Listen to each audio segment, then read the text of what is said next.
Thank you for tuning in to this week's 3-2-1. That's 3 comments on the Parsha in 2 minutes with 1 insight. This week we have a double Parsha, Chukat and Balak. And at the beginning we get the rules of the red heifer, which are the detailed rules of how you deal with coming in contact with a dead body, which would have cut you off from your ability to join in the worship service at the tabernacle. And so how do you come back?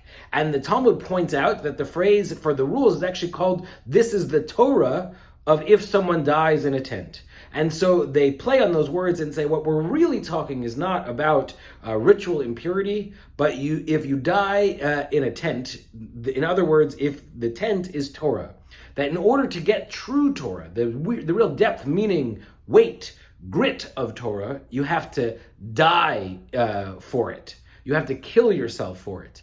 That's comment number 1. Comment number 2, Rambam even goes further and says, in order to study Torah properly, you should give up on sleep, you should eat little food, you should afflict yourself physically, which is opposite to the way we Jews generally live. We serve food at everything. Even Yom Kippur is about the food that comes at the end.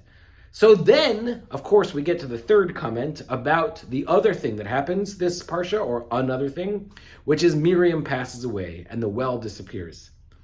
And for the second time in their 40-year wandering, the people are without water. The first time they said, we're thirsty, we can't live, we need water. And the second time they say, what are we going to do? The well is gone. And the Talmud points out that the second time, they don't say we're thirsty. And they say, what does that mean? And they say, again, what's really going on is the people were worried that without Miriam, the prophetess, to teach them, where would they be lifted up by words of Torah? So we get these two opposing interpretations. One is we should kill ourselves for the Torah. The other, we can only survive for Torah. I think that one of the things we're being challenged to is what are our have-tos?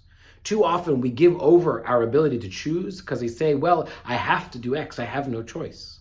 But there always is a choice. I once read a great comment about our comfort zone, that our comfort zone is misleading. It tells us the wrong things. If we follow our comfort zone, we'd never grow, we'd never change, we'd never learn things. What keeps us comfortable also keeps us back. And so the challenge that these two ideas in 3 comments, the red heifer and the well is asking us, is how do we not just survive from day to day, but how do we live our lives with meaning and purpose? And at the core of that question is, what do we kill ourselves for? Not literally, of course, but what do we give up our individual desires, needs, things that seem like they're musts in order for things that are more important? I wish us the chance to challenge ourselves with that very question. Shabbat Shalom.